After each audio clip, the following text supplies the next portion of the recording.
fast, sitting here praying that this night's gonna last. You got it all on tap, I'm loving your vibe, always have your back. We like all the same tracks, listen all night in the sheets all black. Salam sejahtera Malaysia, selamat datang ke channel Fels Lifestyle. Info padu, info hangat disediakan di dalam channel ini. Satu lagi isu menarik yang pasti hangat sebelum ini berkaitan dengan isu Pulau Batu Putih, di mana ini dapat dikaitkan dengan nama Tun Dr. Mahathir Mohamad. Satu artikel daripada Malaysia Kini, Agong perkenan tubuh RCI kaji pengendalian kes Batu Putih. Artikel daripada Malaysia Kini, Februari 14. Yang di-Pertuan Agong Sultan Ibrahim hari ini memperkenankan penubuhan Suruhanjaya Siasatan Diraja RCI bagi mengkaji pengendalian perkara berkaitan kes kedaulatan Batu Putih, Batuan Tengah dan Tubir Selatan berkuat kuasa serta-merta. Bahagian hal ehwal undang-undang Jabatan Perdana Menteri dalam satu kenyataan memaklumkan penubuhan RCI itu dilakukan selaras dengan Akta Suruhanjaya Siasatan 1950 Akta 119. Menurut kenyataan itu, Menteri di Jabatan Perdana Menteri, Undang-Undang dan Reformasi Institusi, Datuk Seri Azalina Othman Said bersama dengan Ketua Pengarah BHI UU Jabatan Perdana Menteri, Zamri Misman, telah menghadap dan menyembah maklum Sultan Ibrahim tentang cadangan kerajaan mengenai penubuhan RCI berkenaan.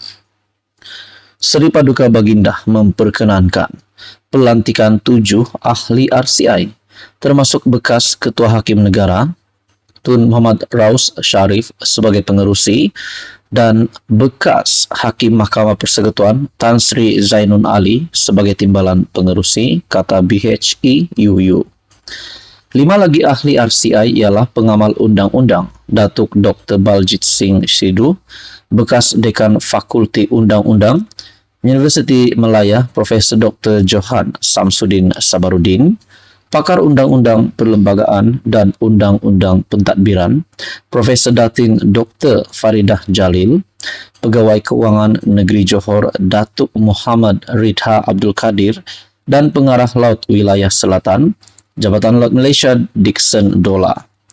Sultan Ibrahim turut memperkenan Zamri sebagai setiausaha RCI, manakala BHI UU JPM pula akan bertindak sebagai urus setia. Pada Oktober tahun lepas, Perdana Menteri Datuk Seri Anwar Ibrahim berkata, Malaysia berpendirian isu berkaitan Batu Putih boleh diselesaikan dengan pembabitan langsung Peguam Negara Malaysia dan Singapura dalam rundingan. Anwar pada Disember turut meminta Peguam Negara ketika itu Tan Sri Idrus Harun mengadakan rundingan dengan Kerajaan Singapura membabitkan kontroversi tuntutan terhadap Batu Putih. Sebelum ini juga kita mendengar nama Mahathir, yang pada ketika itu Perdana Menteri pada tahun 2018 ada juga mengatakan sekiranya perkara ini akan disiasat, yang pasti kepanasan adalah Tun Dr. Mahathir. Ini pasti satu kejutan baru untuk Mahathir. Apa komen Anda? Sekian saja, teruskan bersama di dalam channel ini untuk info yang seterusnya. Hai, hello, salam sejahtera Malaysia. Selamat datang ke channel Fels Lifestyle. Info padu, info hangat disediakan di dalam channel ini. Tuan-tuan dan puan yang amat dihormati, selepas selesai isu pengampunan Najib, mungkin belum selesai sebab masih ada yang tak puas hati berkaitan dengan isu pengurangan hukuman dan denda yang dihadapi Najib Razak, bekas Perdana Menteri. Nah, saudara-saudara, kita bercakap berkaitan dengan 1MDB. Terkini, mesti ada yang tertanya-tanya, di mana Joh Loh sekarang? Ataupun Loh Tek Joh? Di mana beliau berada sekarang? Adakah beliau hilang, larikan diri, ataupun ada yang pernah mempersoalkan, adakah Loh Tek Joh sudah meninggal? Nah, itu semua menjadi persoalannya, saudara-saudara. Satu perkongsian terkini daripada Syabuddin Husin. Nak kata apa lagi? Joe Low adalah proksi Najib, kata saksi 1MDB. Nah, saksi 1MDB sudah bersuara. Dan kalau ada yang bertanya, berita berkaitan Low Take Joe, nah di sini kita boleh mendengar ulasan daripada Syahabuddin Husin. Tindakan-tindakan Low Take Joe ataupun Joe Low dalam 1MDB membuatkan dia dilihat seperti proksi bekas Perdana Menteri Najib Razak. Menurut bekas penasihat undang-undang syarikat itu, Jasmine Lu Aiswan. Lu berkata demikian ketika memberi keterangan dalam kes rasuah 1MDB berjumlah Rm2,27 bilion terhadap Najib di Mahkamah Tinggi Kuala Lumpur. Lu yang dahulunya individu yang dekat dengan Joe Low memberi keterangan berhubung penglibatan ahli perniagaan itu dalam keputusan keuangan 1MDB.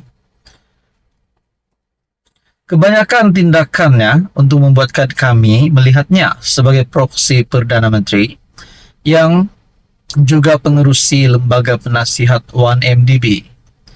Kebanyakan perkara utama yang memerlukan lampu hijau daripada Perdana Menteri perlu dibincangkan dulu dengan Low sebelum ia dibawa kepada Najib, kata Lu. Saksi pendakwaan ke-50 itu menyifatkan gaya pengurusan 1MDB sebagai pendekatan atas ke bawah dengan anggota pengurusan perlu mendapatkan tanda tangan Najib untuk dokumen berkenaan pelaburan dan keuangan. Lu berpandangan ia ekoran perkara 117, memorandum dan artikel pertubuhan 1MDB yang menyatakan persetujuan Najib diperlukan untuk proyek penting dan utama yang memberi kesan keuangan kepada kerajaan. Ini kerana Najib juga merupakan Menteri Keuangan pada masa itu serta mengetuai Menteri Keuangan diperbadankan MKD yang merupakan pemilik penuh 1MDB, katanya. Katanya lagi, dia selaku penasihat undang-undang pada masa itu akan menyediakan Special Rights Redeemable Preference ataupun SSRP secara bertulis.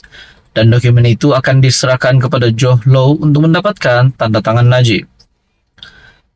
Bagaimanapun, dia mengakui tidak tahu bagaimana Joe Low mendapatkan tanda tangan bekas PM itu.